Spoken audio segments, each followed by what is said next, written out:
राष्ट्रीय जनजातीय आयोग के चेयरमैन हर्ष चौहान साहब झाबुआ के दौरे पर हैं और आप सभी जानते हैं कि बीते 6 महीने पहले ही उन्होंने इस पद को ग्रहण किया है। कुछ मुद्दों पर हम उनसे बात करेंगे। सर, झाबुआ का आपका दौरा है, मेरे ख्याल से चेयरमैन बनने के बाद आपका दूसरा दौरा है, तो इस दौरे का एजेंडा क्या है? राष्ट्रीय अनुसूचित जनजाति आयोग, इसका जो काम है उसमें मुख्य रूप से आजकल तो लोग केवल यहाँ तक ही जानते थे कि कोई ग्रीवेंसेस होंगे उसके रिड्रेसल के लिए आयोग के पास जा सकते हैं और व्यक्तिगत शिकायतों का निवारण कर सकते हैं। लेकिन आयोग के पास में उससे एक बड़ा काम है और वह है कि जनजाति संबंधित जितने भी विषय हैं, उनके विकास से संबंधित भी और उनके अधिकारों के संबंधित भी, उन सब के बारे में उनके नीतियों का मूल्यांकन करना, उसके क्रियान्वयन को लेकर उसका इन्वेस्टिगेशन करना और मॉनिटर करना, और ये करते हुए शासन को, राज्य शासन को भी और केंद्र शासन को भी वैसे सुझाव और रिकमेंडेशन देना जिसके आधार पर जनजाति समाज के लिए जो अधिकार दिए गए हैं, उनके विकास के लिए जो योजनाएं बनी हैं, वो सही रूप से लागू हो। आज का जो मेरा यहाँ पर दौरा है वो विशेष रूप से 2 विषयों का अध्ययन करने के लिए है, यहाँ की स्थिति जानने के लिए है और उसके आधार पर पूरे देश में नियमों में किस प्रकार के परिवर्तन की आवश्यकता है, क्रियान्वयन में किस तरह से और सुधार की ज़रूरत है, इसका आकलन करके और उसका रिकमेंडेशन देना है। तो जो 2 मुद्दे हैं वो हैं कम्युनिटी फॉरेस्ट राइट्स और दूसरा ये जो पेंडेमिक हुआ अभी इस वक्त, और विशेष रूप से दूसरी बार जो हुआ उसमें देश भर के जनजाति क्षेत्रों में उसका प्रभाव पड़ा और उस समय बहुत सारे चैलेंजेस समाज के सामने भी आए और प्रशासन और जो हमारी स्वास्थ्य व्यवस्था है उस पर भी थे। तो उनका भी ठीक प्रकार से मूल्यांकन करें और उसके आधार पर और क्या क्या सुधार अपेक्षित हैं, ऐसे योजना बनाकर और शासन को देना। तो 6 महीने के अपने कार्यकाल में आपने क्या अभी तक इसका मूल्यांकन किया है कि जो योजनाएं हैं और उनके ज़मीनी क्रियान्वयन के बीच में कितना अंतर होता है?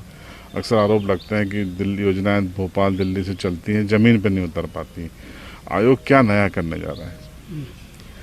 जिस प्रकार की योजनाएं और संविधान निर्माण से लेके लगातार जिस प्रकार से एक अपेक्षा रही है कि जनजाति समाज की एक विशेष परिस्थिति है, भौगोलिक परिस्थिति भी, सामाजिक परिस्थिति भी, और उसको ध्यान में रखते हुए संविधान निर्माताओं ने ऐसा संकेत किया था और वैसे प्रावधान भी किए थे कि जब हम विकास की योजनाएं लागू करेंगे, सामाजिक न्याय का विचार करेंगे, तो उनकी ओर विशेष ध्यान की आवश्यकता है। और माननीय राष्ट्रपति जी को उसका सुयोग्य संचालन के निरीक्षण करने का दायित्व भी दिया।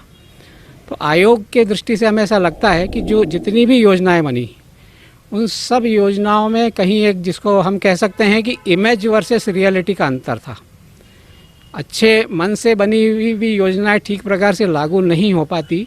उसका एक प्रमुख कारण है कि योजना बनाने वालों के और उसके क्रियान्वयन करने वालों को, दोनों को ही उसकी जो वास्तविकता है उसकी जानकारी कम है और सामान्यतः जो किताबों में लिखा हुआ है कि जनजाति समाज कैसा होता है, वो पढ़कर वो योजनाएं बनी हैं। ऐसे में उसके क्रियान्वयन में बड़ी कठिनाई आती है। ये ज़मीन पे दिखता है। आयोग अपनी प्रमुख रूप से भूमिका सोचता है कि इस इमेज और रियलिटी के गैप को हम किस प्रकार से भरें। आयोग की ओर से हम लोग क्या क्या कर सकते हैं, उसके लिए हम लोग अभी 2 दिवसीय कार्यशालाएँ भी कर चुके हैं, जिसमें पेसा और कम्युनिटी फॉरेस्ट राइट्स इस पे जो काम कर रहे हैं और जो क्रियान्वयन करने वाली एजेंसीज है उनको साथ में बिठाया था। कुछ अच्छी बातें ध्यान में आई दोनों तरफ से। इसी प्रकार से सारी योजनाओं के बारे में इस प्रकार के प्रयास करना, उस गैप को दूर करना, ताकि जो मंशा है शासन की वो मंशा पूरी हो सके। उसी प्रकार से एक बात ध्यान में आती है कि जो क्रियान्वयन नीचे तक होता है, उस नीचे तक के क्रियान्वयन में जो अधिकारी आते हैं, कई बार ऐसा होता है कि उनको जनजाति समाज की अनुभूति नहीं होती और तुरंत पोस्टिंग करके आते हैं और उन्हें काम करना होता है। तो ऐसे में प्रशासन में जो काम कर रहे हैं, जो शिक्षक हैं, जो नीचे तक फॉरेस्ट के ऑफिसर्स हैं और नीचे उसके नीचे के कर्मचारी भी हैं, उनको जनजाति समाज के बारे में ठीक से ओरिएंटेशन कैसे हो सकता है, उसके बारे में भी सभी मंत्रालयों को ठीक से सुझाव देना, क्योंकि जनजाति समाज के विकास में कई मंत्रालयों की सामूहिक जिम्मेदारी है। तो उन सभी नीचे तक के कर्मचारियों को जनजाति समाज की रियलिटी का एहसास कराना, ये किस तरह से हम कर सकते हैं, इसके हमने प्रयास शुरू किए हैं। जैसे मैंने बताया, एक विषय पर हमने 2 दिवसीय कार्यशाला की है। ऐसे विभिन्न कार्यशालाएं करना, डायलॉग करना और उसके आधार पर अच्छे समाधान निकालना, यह हम आयोग की जिम्मेदारी मानते हैं और उस पर हम लोगों ने अभी पिछले 6 माह में काम शुरू किया है। ठीक प्रकार से उसकी परिणाम भी हमको आते हुए दिखने लगे हैं। सर, आदिवासियों को आज भी शिक्षा के लिए पलायन करना पड़ता है, स्वास्थ्य के लिए पलायन करना पड़ता है, शिक्षकों की भारी कमी है आदिवासी इलाकों में, डॉक्टरों की भारी कमी है और पैंडेमिक के दौरान हालात भी सबने देखे। आयोग इस पर कोई संज्ञान ले रहा है? हाँ, आयोग ने सभी विषयों का अध्ययन प्रारंभ किया है। हमने एक रिसर्च यूनिट वहाँ पर बनाई है और ऐसे हमने 10 विषय निकाले हैं, जिसमें आपने जो बताया वो भी शामिल हैं। उसमें रिजर्वेशन पॉलिसी भी शामिल है, उसमें जो माइनिंग को लेके इश्यूज़ हैं वो भी शामिल हैं, और उनके फाइनेंशियल इंक्लूजन, जिसमें कि वो बैंक से कैसे जुड़ेंगे, उनको आसानी से कर्ज कैसे मिलेगा, इसके बारे में भी है। उसी प्रकार से वन का अधिकार एक गांव ले तो वो आगे अपने वन के संवर्धन करते हुए कैसे पूरा गांव विकास कर सकता है।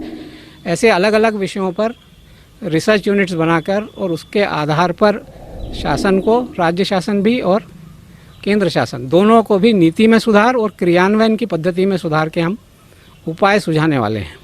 जैसे उदाहरण के लिए देखें तो जब ये पेंडेमिक की सिचुएशन आई थी तो उस समय में ऐसा ध्यान में आ गया था कि इतने दूरस्थ क्षेत्र में रहने वाले जनजाति समाज के लोगों तक मेडिकल सुविधा पहुंचना या उनको मेडिकल तक आने की बड़ी समस्या थी। झाबुआ में भी हमने उसके बारे में ऑब्जर्व किया था। ये देश भर में स्थिति थी। वैसे परिस्थिति में हमने सभी राज्यों को, खासतौर से जनजाति बहुल राज्यों को पत्र लिखा था आयोग की तरफ से कि जो ICMR की गाइडलाइन थी उसके अनुसार जो माइल्ड सिम्टम होता है उसके लिए जो दवाइयाँ सजेस्टेड थी प्रिकॉशनरी, उसकी एक किट बनाई जाए और वो गांव तक जाकर उनको समझा कर दी जाए। ऐसे प्रयास अलग अलग जगह पर हुए, कुछ राज्यों ने उसमें किया भी, परिणाम भी आए। झाबुआ में तो हमें इसके परिणाम बड़े अच्छे दिखे। तो इस प्रकार की कुछ बातों को ध्यान रख के समय पर संज्ञान लेते हुए शासन को ध्यान दिलाना, इस प्रकार के काम के लिए भी हम सज्ज हो रहे हैं और आगे इसको करते रहेंगे।